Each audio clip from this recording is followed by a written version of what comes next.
Good afternoon and welcome to the National Press Club. My name is Mark Hamrick. I'm a broadcast journalist for the Associated Press and the 104th president of the National Press Club.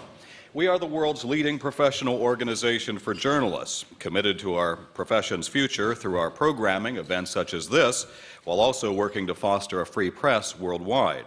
For more information about the National Press Club, I'd ask you to visit our website at www.press.org and to donate to programs offered to the public through our Eric Friedheim National Journalism Library. You can find more information there at www.press.org/library. So on behalf of our members worldwide, I'd like to welcome our speaker, as well as those of you who are his guests and those of you attending today's event. Our head table does include guests of the speaker, as well as working journalists who are club members. If you hear applause in our audience, I'd like to remind you that we do have members of the general public attending today, so it's not necessarily evidence of a lack of journalistic objectivity when you hear that applause. I'd also like to welcome our C-SPAN and public radio audiences. Our luncheons are also featured on our member-produced weekly podcast from the National Press Club, available for free download on iTunes. You can also follow the action on Twitter using the hashtag #NPC Lunch. After our guest speech concludes, we'll have Q&A, and I'll ask as many as time permits.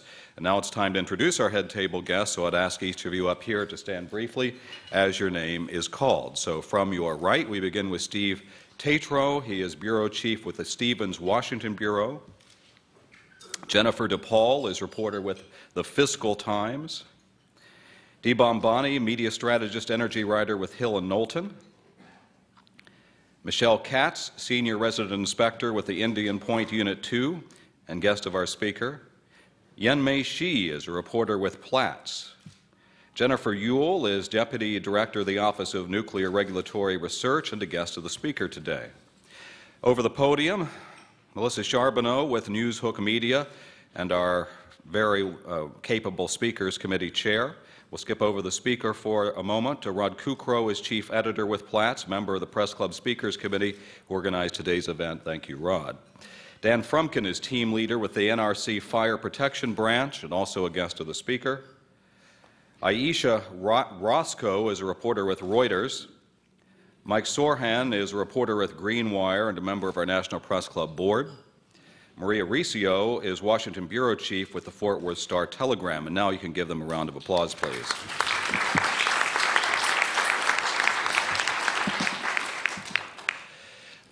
Before a March 11th earthquake and ensuing tsunami triggered a disaster at the Fukushima Daiichi nuclear plant in northern Japan, it seemed as if the prospects were looking bright for a revival of the nuclear industry in the United States. In fact, at a time of deep political and philosophical divide in Washington, a rare bipartisan consensus had developed that there was a need to re-examine whether it was time to build new nuclear plants in our country. Some politicians like the idea because nuclear, unlike coal and even natural gas, gives off no greenhouse gas emissions in producing electricity and could help address concerns about global warming. And some believed it could help to lessen the nation's dependence on foreign oil, while also helping to create thousands of jobs. Others believe the safety of nuclear technology since 3 Mile Island and Chernobyl, decades ago, had been greatly improved and proven by its use in other countries, including Japan. Even the Obama administration, for a combination of all those reasons, has offered billions of dollars in loan guarantees to jumpstart nuclear construction.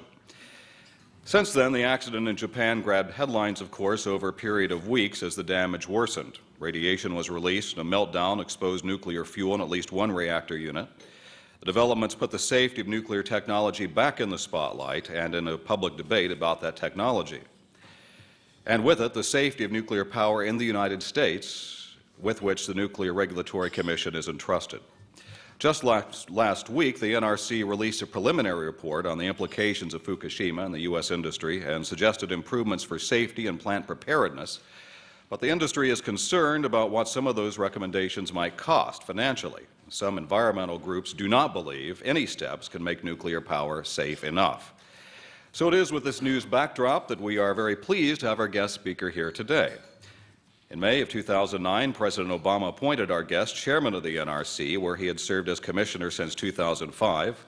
With a doctorate in physics, he learned to navigate the political corridors of power on Capitol Hill, first as a congressional science fellow for Congressman Ed Markey of Massachusetts. His next job, the one he held before joining the NRC, was science advisor to Senate Majority Leader Harry Reid of Nevada. Incidentally, Senator Reid says that he supports building new plants, although he has led the opposition to store waste from those existing in new plants in his state at Yucca Mountain. Our guest was born in Pennsylvania and grew up in upstate New York, and we're pleased to have him here today to address this timely topic. And I have to say also, I believe he's our first guest speaker who I just now learned has a spouse who's a member of the National Press Club and works for C-SPAN. So we're very happy to have that as well. Please give a warm National Press Club welcome to NRC Chairman Gregory Jaczko.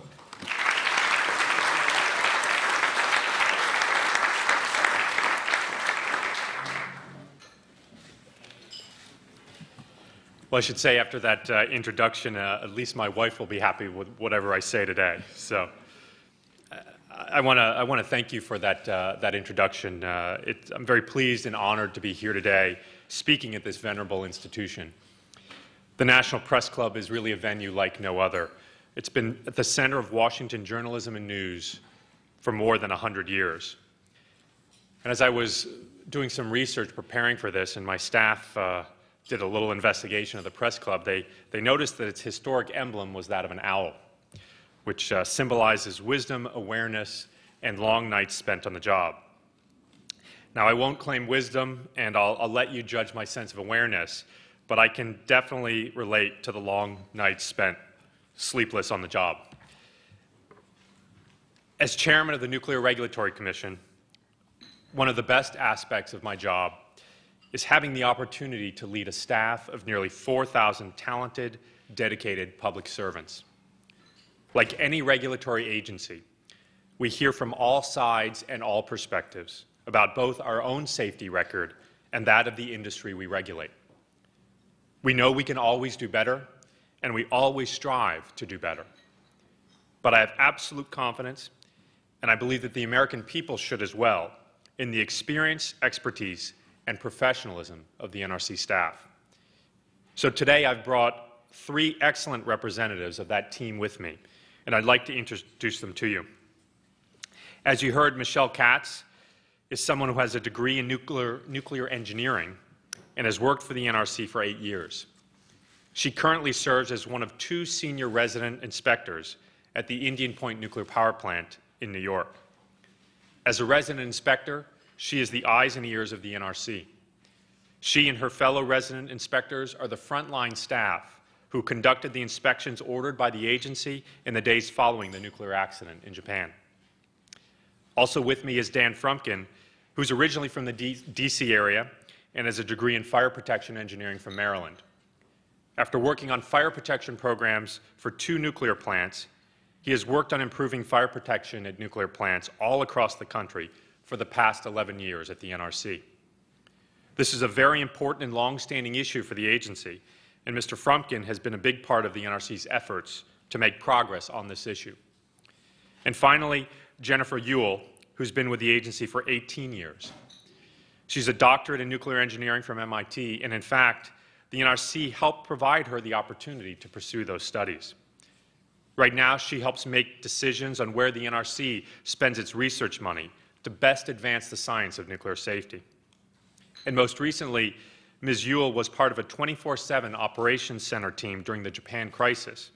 And because of her expertise, she was asked to serve on the International Atomic Energy Agency's fact-finding mission to Japan.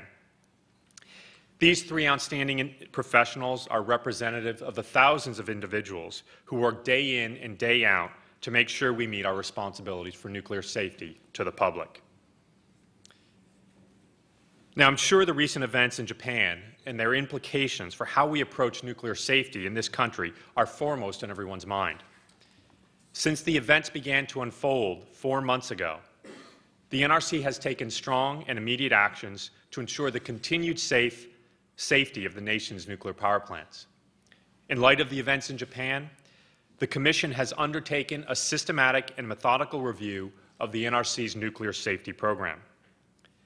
This review had both short and long-term components, and it has moved forward with a strong sense of urgency, given the significant safety issues under examination. To spearhead this effort, the Commission established a task force made up of some of the agency's most experienced and expert staff. Altogether, with the 6 members on this task force, they represent more than 135 years of regulatory experience. Throughout its review, the task force has had full access to all of the other staff at NRC headquarters and in our regions, and ultimately our NRC staff who are continuing to work in Japan to assist the Japanese government as they respond to the situation there. As part of its review, the task force reached out to the Federal Emergency Management Agency to benefit from their expertise in emergency management, as well as to the Institute for Nuclear Power Operations in order to understand the industry's response to the events in Japan.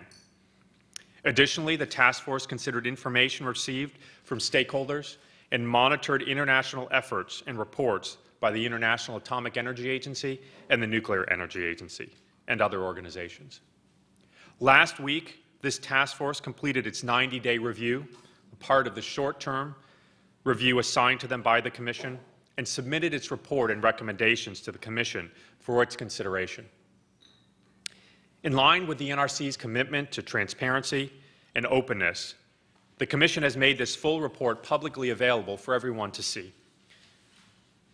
The task force will also formally present the report to the Commission at a public meeting tomorrow. And I want to thank the members of the task force for their tremendous work. It's clear that their focus remained first and foremost on nuclear safety. In particular, I want to acknowledge Charlie Miller, who delayed his retirement in order to lead this effort. He still has hopes of retiring soon, but we're doing our best to talk him out of it. This task force developed a set of 12 recommendations, many with both short and long-term elements, and they were recommendations that are needed to strengthen nuclear safety in this country. In its review, the task force did not find any imminent risk to public health and safety from the continued operation of the nation's nuclear power plants. The task force was clear, however, that any accident involving damage to the reactor fuel and uncontrolled radioactive releases of the magnitude of Fukushima, even one without significant health consequences, is inherently unacceptable. This is the same reaction I have seen as I have attended meetings throughout the country and really throughout the world. Quite simply, many of us who work in this field thought that this type of accident could not and would not happen again. So the challenge for the Congress, the industry, the public, and of course the agency, is how to better ensure an accident like the one in Japan will not happen in the United States. But like a doctor's Hippocratic oath, we must ensure that we do that in a way that does no greater harm to nuclear safety. And I think that's something, and I hope to share with you some thoughts today about how I think we can do that. Now, as you can tell, I'm tremendously proud of the work of the task force. They have given us an excellent starting point with which to tackle this important question and challenge. Over the next 90 days, just like the task force took 90 days to do their review, I call on the Commission to do its job, to systematically and methodically review these recommendations in a public and transparent way, hearing from all of the relevant stakeholders. Regardless of your view on the task force recommendations, this is a step that I think we can all agree on. Now, this is by no means the first time we've contemplated significant changes to our approach to nuclear safety. Throughout the NRC's history, our approach to nuclear safety and security has necessarily evolved as new scientific information and operational experience have given us a better understanding of nuclear technology and its risks. Although this process has primarily unfolded incrementally through piecemeal and patchwork changes along the way, the history of nuclear power has also been punctuated by several significant events that challenged old truths and upended our understanding of nuclear safety and security.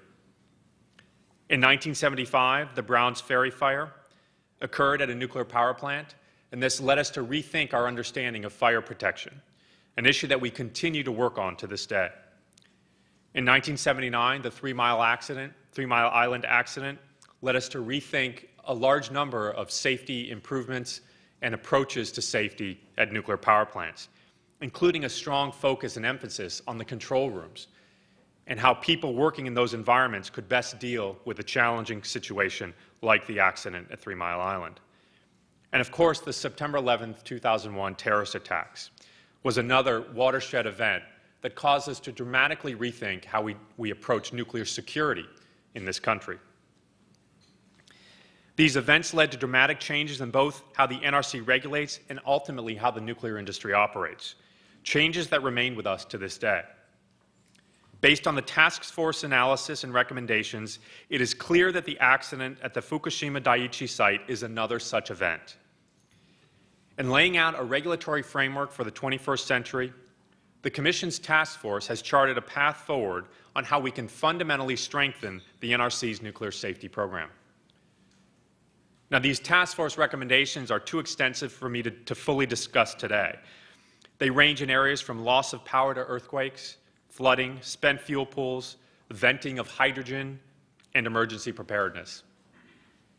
They include proposed new requirements for nuclear power plants to evaluate and upgrade their seismic and flooding protection, to strengthen their ability to deal with prolonged loss of power, and ultimately to develop emergency plans that specifically contemplate the possibility of events involving multiple reactors. Throughout the report, the task force emphasizes that effective NRC action is essential in addressing these challenges and that voluntary industry initiatives are no substitute for strong and effective NRC oversight. In addition to these specific recommendations, the task force calls on the Commission to redefine adequate protection in light of what we've learned from Fukushima. Now, for those of you who are not steeped in NRC parlance, adequate protection is likely not a familiar term. Ultimately, our statutory responsibility is for safety. It's the touchstone of what we do as regulators. And it is the standard of safety that the NRC must require of nuclear power plants and other licensees in order to allow them to operate. Over the last 25 years, there have been few occasions where the Commission has deemed it necessary to revisit this standard and redefine what safety ultimately means. We did so after September 11th, and now the task force established by the Commission believes we should do so again, given the insights that the Fukushima accident has provided about rare catastrophic events.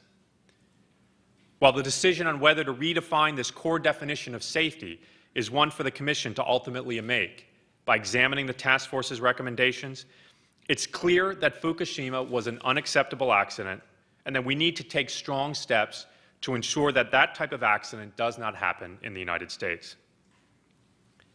As we consider and respond to these recommendations, the Commission is committed to involving the public and our stakeholders in this process. At the NRC, we never forget that nuclear regulation is the public's business and that we have the responsibility to conduct our work openly and transparently.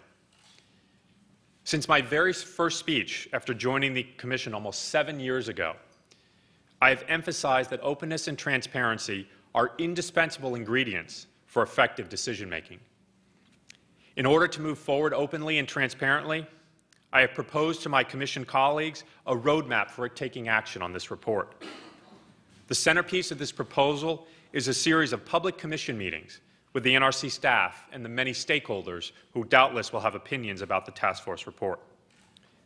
In the lead-up to these meetings, there would be an opportunity for stakeholders to provide feedback on the task force recommendations and for the NRC staff to provide additional information to the Commission about their thoughts on the task force recommendations. I believe this approach will help ensure that the Commission benefits from the information and perspectives that our stakeholders bring to the table.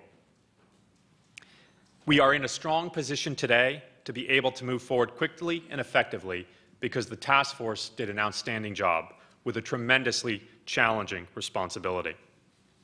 The American public should be grateful and proud of the service that these members have provided. This task force has clearly done its part in helping us to better understand what nuclear safety requires in a post-Fukushima world. Now it is time for my Commission colleagues and me to do our part. We have the responsibility to the American people to diligently and expeditiously review these recommendations and make the best decisions to ensure the continued safety of the public. In light of the task force work, I see no reason why the Commission cannot provide clear direction on each of these recommendations in less than 90 days. That is the time the Commission gave the task force to do its job, and I believe that is more than enough time for the Commission to outline a clear path forward. Now, I don't think that that means that the agency will be able to take final action on all of these matters, since certain of the recommendations themselves are requirements or changes to our regulations that in and of themselves may take months or years to develop. But I believe we have enough information at this time to take the necessary interim steps on issues identified by the task force and to initiate the longer-term changes to our regulations that will allow for full and meaningful participation by the public. In order to provide that clear direction within the 90 days, it's up to all of us to think about new ways to do things differently. That should not be unexpected, since these are not normal times for the NRC, nor for our licensees. We all know that some changes are in order, and none of us want to make rushed, poor decisions. We must move forward, however, with the urgency called for by these safety issues. As chairman, I'm committed to ensuring that the Commission has all the information it needs to make timely decisions and take decisive actions in response to the task force recommendations. As I alluded to earlier in my remarks, this is by no means the first time we have undertaken a significant reevaluation of what nuclear safety and security requires.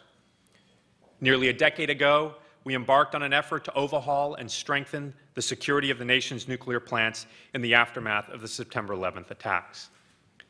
While we moved forward with short-term changes, it has taken the NRC and the industry almost 10 years to fully develop and implement the new framework.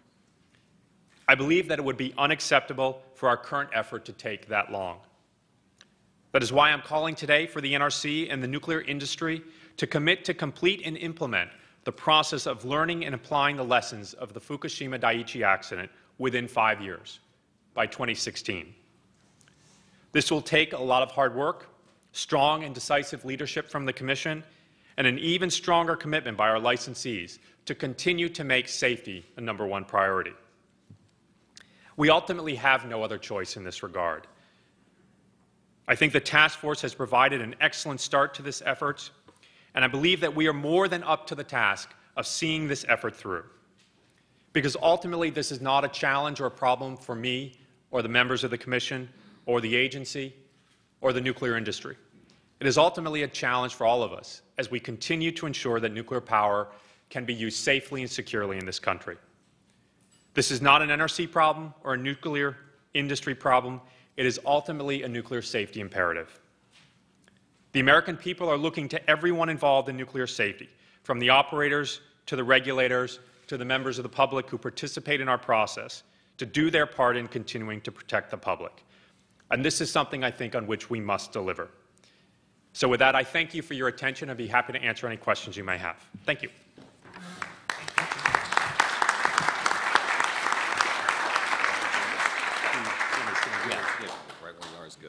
Thank you, and we do have a lot of questions today, as evidenced also by the presence of a fair number of working reporters covering the story today. So let's talk about the core of your speech, so to speak, and we'll ask which of the recommendations in the report do you think are the most urgent, first of all?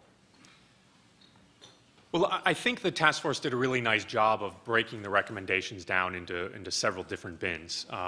There were a number of recommendations in which they recommended that we take immediate action, those that would require orders, some of which that would be done through a longer-term process like regulations. I can go through the list here, I think, of where they really thought the more immediate actions could be taken. But they're in some of the clear areas. When you lose all electric power at the site, that's clearly a challenge we saw in Japan. The importance of fully understanding the impacts of natural hazards and flooding and earthquakes on a site. The importance of being able to monitor spent fuel pools and know and understand the condition of spent fuel pools in the event of an accident. But in short, and perhaps more appropriately, the real answer to this question is this is what the Commission needs to work through in the next 90 days, is figuring out which of these recommendations are most important, which do we want to implement on a short-term time frame and which we want to implement on a longer-term time frame. So, but I think, as I said, the task force has given us a good place to start. So perhaps this question's already been answered by your speech, and it came in before the speech was completed. It said you've been quoted as saying that you want to fast-track the recommendations. Is that parallel to your comment about the 5 years? Well, I think in order to get to a decision in 5 years, we have to start somewhere, and the place to start is with this task force and their recommendations. The Commission asked for this report, and the staff was assembled to complete it, and they did their job in 90 days. I think it's reasonable for us to go through those recommendations and review them in 90 days. Now, that doesn't mean we're done at that point. Many of these recommendations themselves suggested the need for longer-term review and action by the Commission. So I expect that this will begin the start of a process that I would like us to see have a goal of completing in 5 years. So, as you say, they asked for this report to be created. The question is, have you consulted with your fellow commissioners on the timelines you've laid out, and what do you think you have to do to gain support? Well, we've begun the process of consulting, and I actually this morning had a meeting with my colleagues where I laid out my proposal for us getting this first step done in 90 days, and I suspect we'll continue to have discussions over the next several weeks as we begin the process of examining and reviewing this report.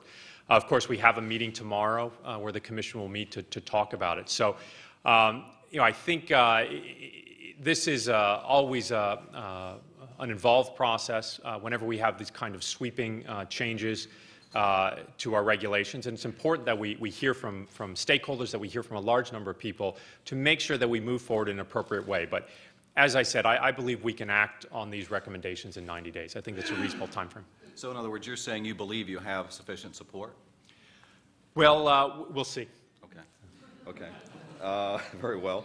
It says you're talking about the 90 days. Why is the 90-day timeline so important, as the questioner asked, if there is no imminent threat to safety? Well, I think as the task force laid out, there are a number of actions that should be taken in immediate time frame. That doesn't mean, again, that there's an imminent threat. If there were an imminent threat, we would be issuing orders to shut down facilities in this country. And it's important to understand that that's not what we're suggesting.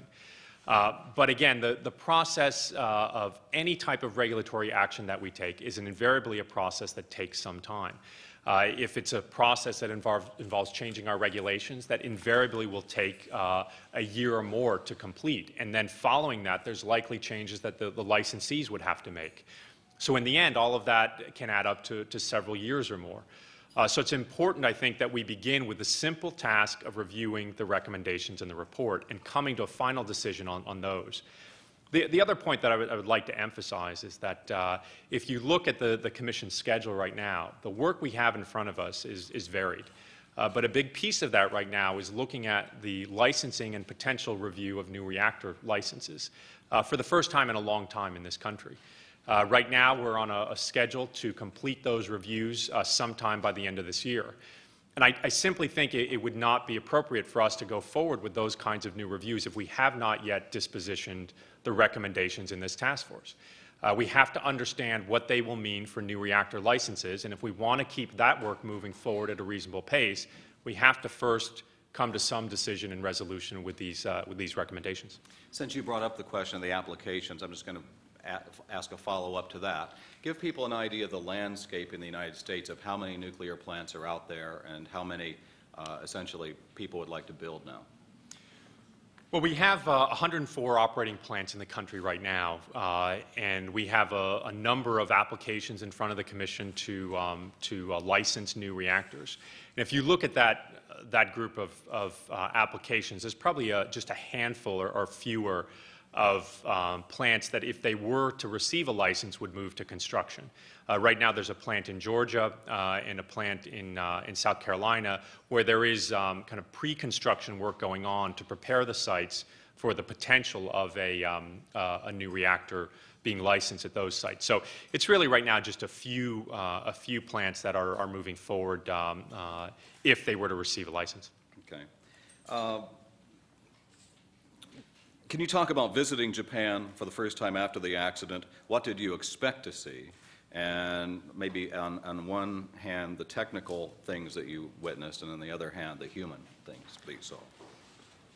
Well, I had the opportunity to visit Japan in the very early days after about 2 weeks after the event had started, and I went to Tokyo on a very short trip to meet with my counterparts in Japan and to see the team that the NRC had sent to assist the Japanese government. Probably one of the most, I think, memorable moments for me during that event was just the effort and dedication of all the people who were involved in dealing with this very difficult situation. This clearly was a very challenging situation for the people of Japan. And to see people from the NRC, people from other U.S. agencies working there to help our Japanese colleagues, I think was just a real reinforcement for me about the strong bond that we have with our colleagues in Japan.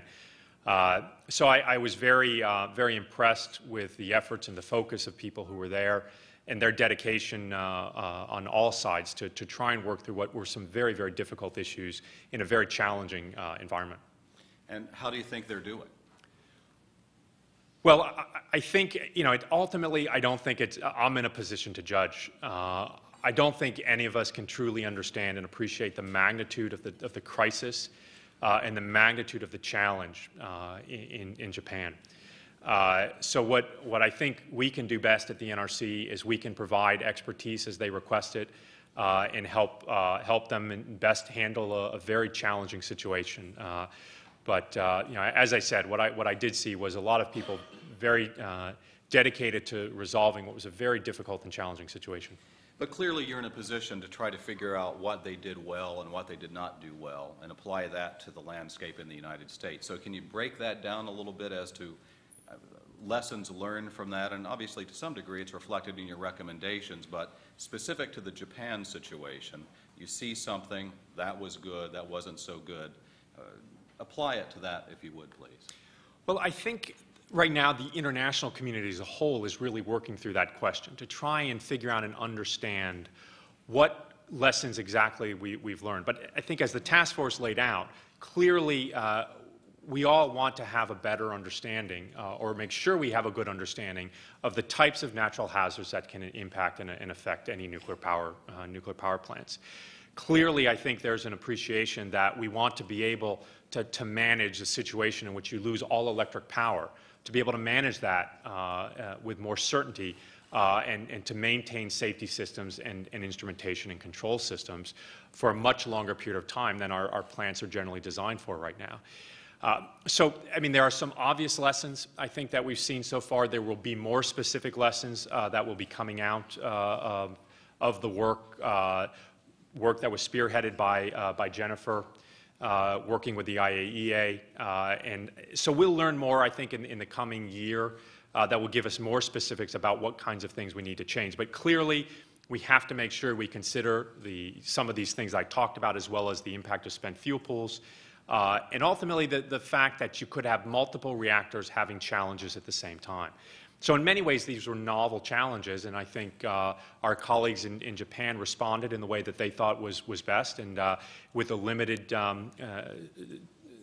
resources that a large earthquake like that could present, and the challenges of a dramatic, difficult situation. Questioner asks, what, in your opinion, is the future of nuclear energy in Japan now after all of this trouble? Well, I don't think I want to speculate on the future of nuclear power in Japan. Ultimately, that's a decision that the Japanese government, the Japanese people have to make, is how they intend to move forward. My focus, and I think the focus for the NRC, should be on ensuring that in this country we continue to do what we need to do to expand the safety net, if you will, to make it a little bit bigger, to capture some of the things that may have been fallen through in Japan. And that's what I think the task force did. Mm-hmm. Do you think evacuation plans for people living near nuclear power plants are currently adequate, and should you require plant operators and surrounding governments to conduct periodic evacuation drills of real people? Right now, we have a system of evacuation that's designed around two primary areas. One is a 10-mile area around the nuclear power plants where we plan and prepare for evacuations in the short term. Beyond that, we have prepared and planned for the ability to take action to secure food or other material that could lead to radiation being ingested in individuals from the aftermath of an accident. I think that forms a very good planning basis for us for now. And again, one of the things that the task force looked at, they made recommendations in this area. One of them was that the facilities in the short term need to make sure that they can plan for the potential of a long-term loss of electric power. Until we address that recommendation to enhance our ability to deal with that situation, we want to make sure that from an emergency planning perspective, the operators, the licensees are looking to see ways that they can address that type of situation. One of the recommendations that the task force had as well was for the longer-term review to take a look at how we consider the impacts of multiple units having a challenge at one time and what kind of impact that might have on our emergency preparedness program. So I think there's some things that the task force told us we can do in the short term, and then some things that they told us we need to look at in the long term. But fundamentally right now, we believe we have a system that is adequate to deal with the challenges as we know them. And again, I would remind people that in the event of an accident, if a very unlikely event of an accident were to occur, the appropriate steps would be taken by the licensees working with state and local governments to ultimately take the right steps to protect the public. And that's the focus for our programs, and I think right now we have a good basis. Can you talk about sort of the specific recommendations on the power backup issue that you made in your report? What people have to do right now, in other words, what's the current requirement, what you need immediately, and then longer term, what would be, dare I say, ideal? Well, in the area for the loss of electric power, which is really an important area, the task force recommended two things. One, they recommended that we begin immediately to change our regulations in two ways. One, to really change the scope of how we deal with this loss of electric power. And that was to ensure that we can at least cope with that for 8 hours. And then in addition to that, if we were to get into a more severe scenario, that you have an ability in an extended way to cope for another 72 hours. So that's a very comprehensive but important recommendation that the task force recommended lends itself to the longer-term analysis that a change in our regulations would require. The second thing that they suggested was that we institute an order right now to take equipment that we already have on site and basically ensure that that equipment, which could help mitigate this long-term extended loss of power, that we could take that equipment and we put it in places and locations in which it's more likely to be able to withstand the kinds of things that we saw in Japan, namely the potential for significant flooding, the potential for an earthquake. So it's really a two-pronged approach to dealing with that. So in the short term, we would better shore up that equipment that we already have in place that performs a mitigation function if we were ever get into this more severe situation. And we couple that with a longer-term effort to change our regulations to be able to deal with this situation for much longer than we have by requirement now. Explain the why 8 hours, why 72 hours. Obviously, you made those decisions for a reason. Well, you know, some of them are I think, the virtue of historical information. Right now, generally, nuclear power plants respond in about, are required to cope for about 4 to 8 hours to this loss of electric power. As the task force did its review, it looked at this issue and it found 8 hours was an appropriate time to ultimately put the plant in a position in which they could take all the other actions that would be needed to do this more extended period of coping. So, you know, the 8 hours buys you the time you need to prepare and set up everything else that you need to do to get that much longer 72 hours. So again, you know, this is something which I think there'll be tremendous debate and discussion about, because these are the kinds of things that we want to hear from stakeholders. We want to have more refined analysis, which is why the task force, I think, recommended doing this as part of a change to our regulations. That's how we get that kind of input and feedback. Questioner asked, to the best of your knowledge, has anyone died or been seriously injured as a result of this accident in Japan? And is there any prognosis on how the workers of the nuclear power plant may have been affected overall? What do you know about the health effects?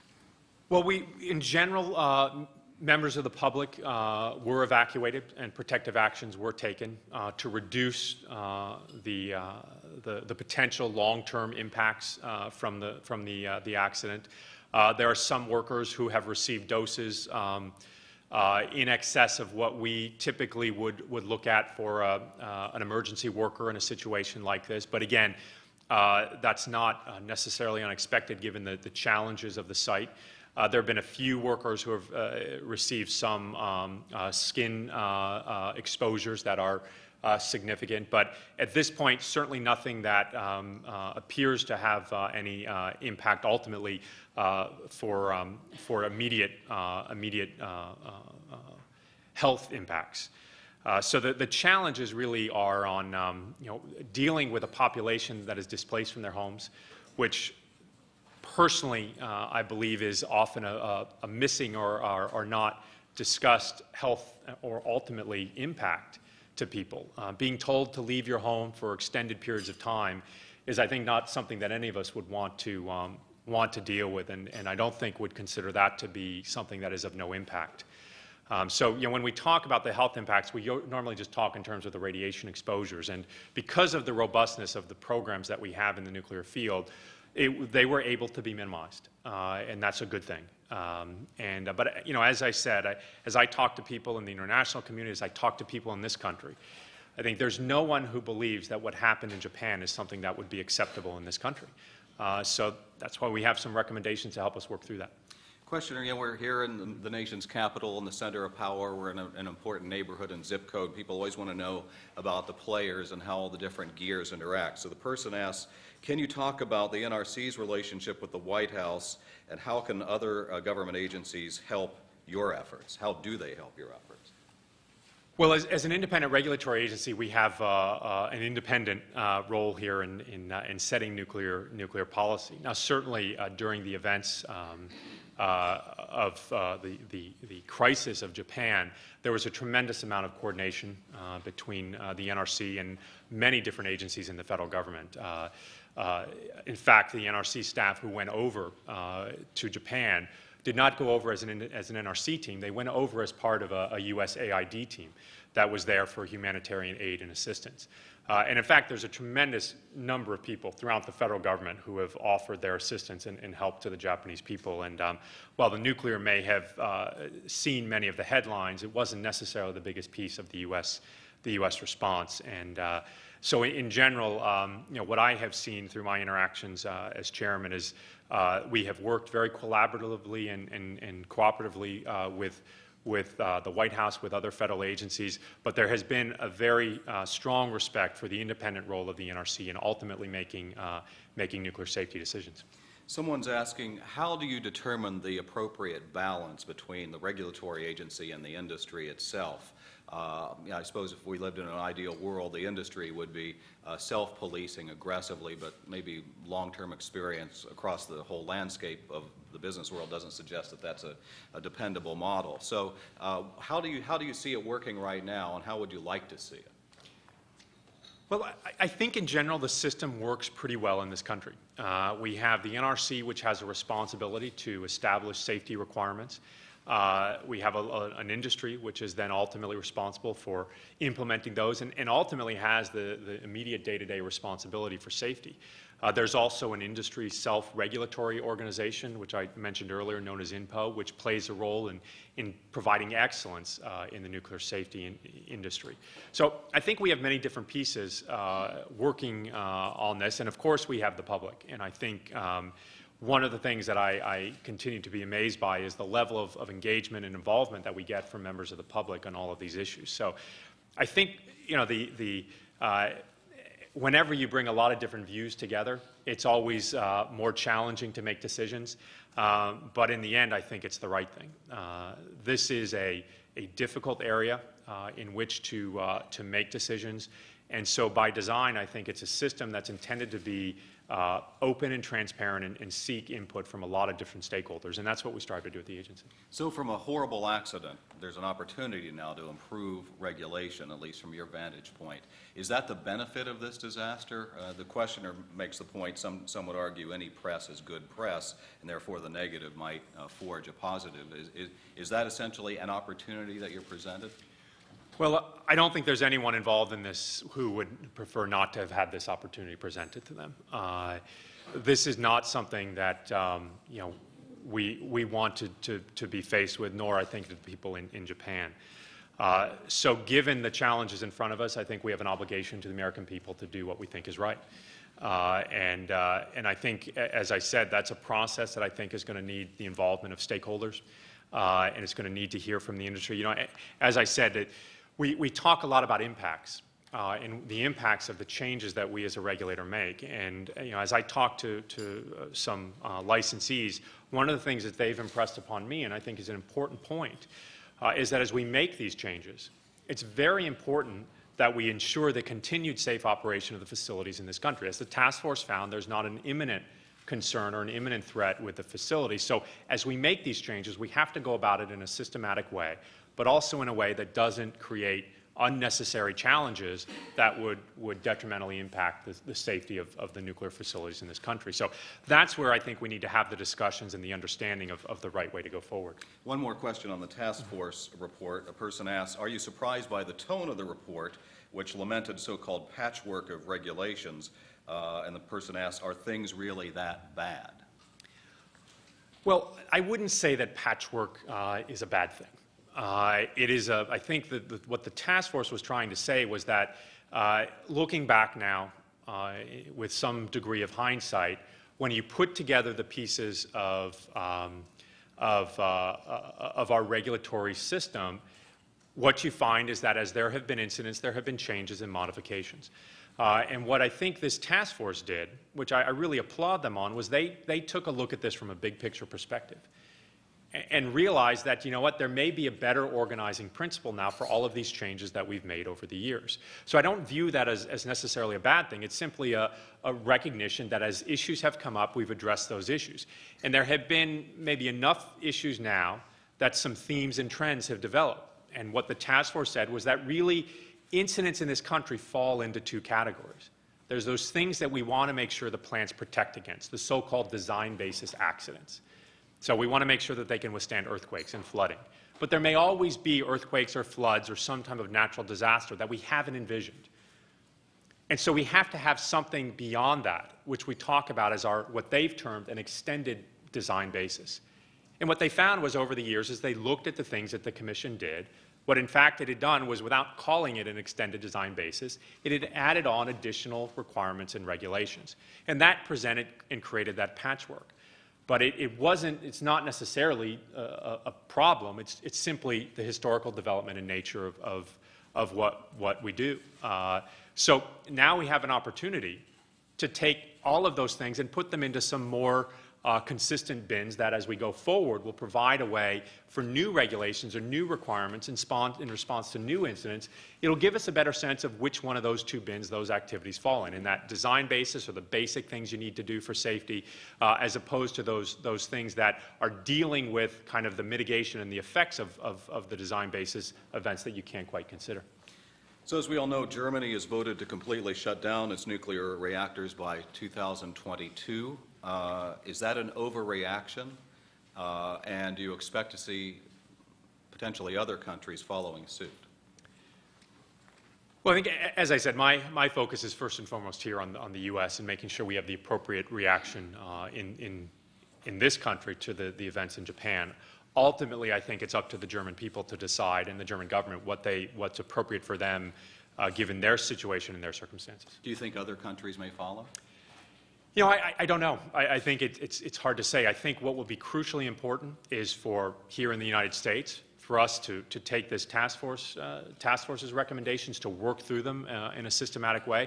I think every country I've seen is taking some kind of approach to address the situation in Japan. And ultimately, I think if those approaches are focused on nuclear safety, in the end, then there'll be good information on which to make a decision about the long-term prospects for nuclear power in any country. As a scientist, as you see a country try to juggle its energy needs, is nuclear a necessary part of that balance?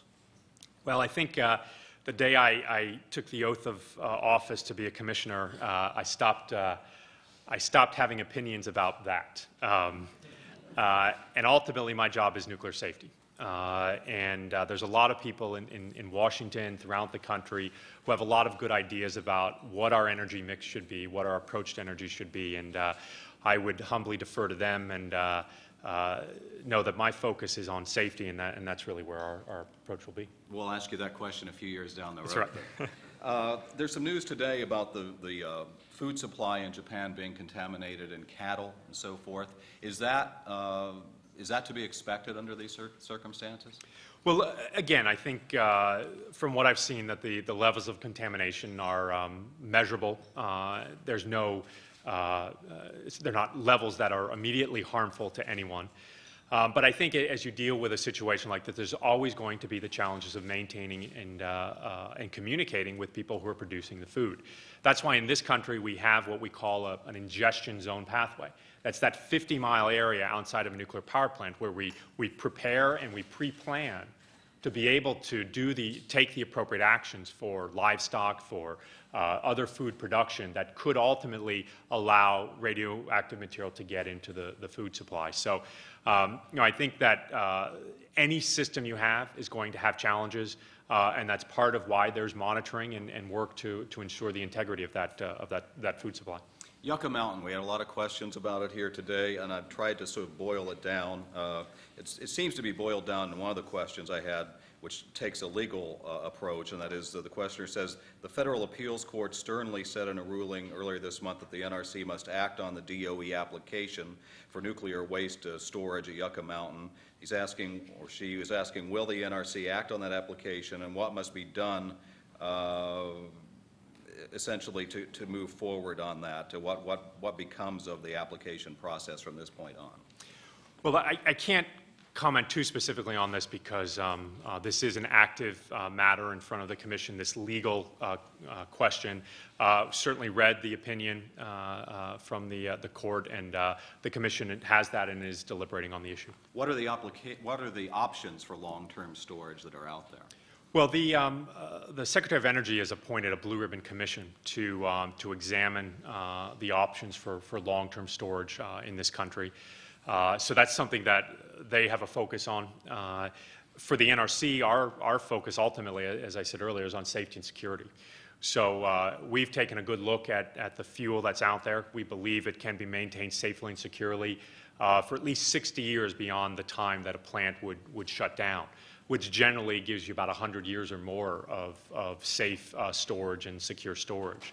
And in fact, the Commission just last year went one step further and asked the agency and asked our staff to begin exploring a period beyond that, maybe to 200 or 300 or 400 years, to see if there were any immediate safety and security issues that came out of that could cause us to do something differently right now. So that's something we've engaged on and will be working on in the next few years to do that. But right now, we don't see an immediate concern with the safety and security of that fuel. Extreme weather, it seems as if we're seeing more of it these days. Does that present greater risk to nuclear power out there? And if so, is that embodied, the response to that embodied in your recommendations? Well, yeah, that's precisely one of the recommendations, is to make sure that we have a good understanding of the natural phenomenon that can occur.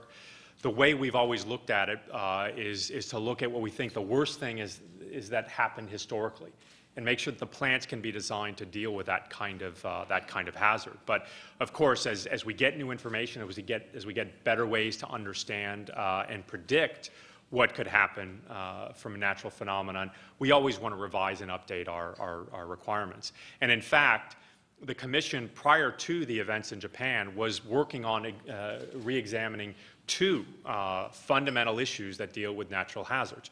One has to do with earthquakes in the central and eastern part of the United States, and the potential that our understanding of those wasn't as good as it was when we initially licensed those facilities. And the other had to do with flooding. and the potential for more significant flooding events than we had initially planned on. So again, it doesn't mean that any of those is going to require changes to the facilities, or there's no immediate concern from any of those, but it just shows that we're a constantly learning organization, and where we get new information, we work to apply that and implement it. Those of us who are old enough to remember can remember in the late 70s and early 80s there was a fair amount of public protest around nuclear power. A person is referencing what they're seeing out there today. And I guess ultimately the question is, what do you think is the level of public support for nuclear power out there? Is there, and as a follow-up, is there an increased level of opposition in the United States as a result of the Japan disaster? Well, that's a difficult one for me to answer. A lot of people do polling to answer these questions, and generally what I see, mostly as I read these in the newspaper, there's I'd probably say there's support for nuclear power in this country, but I think that there's concern and there's opposition as well. I had a chance actually a few months ago to go up to the Indian Point nuclear power plant, which is a plant in New York that has a lot of public interest. And outside the gate of the plant were about 4 or 5 or maybe 10 people who were protesting and were there partially because I was visiting, I think. And so I held a press conference, toured the plant and visited the plant. And on my way out, I got out of the car and stopped and talked to the folks. And what I find in general is that there are lots of people who have very legitimate questions about the safety of nuclear power. And ultimately, I think it's the job of the NRC to make sure that we take the appropriate steps to ultimately ensure safety of the public. And in the 7 years that I've been at the NRC, or 6 years I've been at the NRC, what I found is that the people who work at the agency are dedicated every day to doing that, to making sure that we protect public health and safety. That's what we do. I've just been impressed to see it in so many different ways as a commissioner and now as chairman. Very well. I'll just ask you to stand by. We have a couple of last housekeeping matters to take care of. I'd like to remind our audience about some upcoming speakers. July 28th, Congresswoman Michelle Bachmann, presidential candidate representing Minnesota, will be out here, and the parade goes on. August 19th, Governor Gary Johnson, former governor of New Mexico and also a presidential candidate. October 13th, Secretary Ray LaHood, the Secretary of the Department of Transportation, and in early November, Tom Brokaw will be here to talk about his new book. Secondly, officially, I'd like to present our guest with a traditional NPC mug. Thank you, Mr. Chairman. Thank you. And I have one last question. I can remember growing up, there were any number of movies that tended to demonize nuclear power. You can think of Silkwood and China Syndrome, and in the modern culture, we have no less than the very popular Simpsons, where Homer Simpson works and doesn't always seem to have the level of education that you bring to the podium. So when you see those popular portrayals of nuclear power, does that bother you, and what's your reaction to it? Well, and I wouldn't say it bothers me at all. I think the Simpsons are very funny. Ultimately, I think it's the job of the NRC to communicate to the public about what we do. And I think, I know that the people who work at the NRC are dedicated to nuclear safety, and they're a tremendously talented group of people. And as I look down at the nuclear power plants in this country, there are dedicated people at those plants as well. That doesn't mean we don't have disagreements and differences, but I think in the end, if everyone does their job right and is committed to nuclear safety, we'll get there. How about a round of applause for our guest speaker today?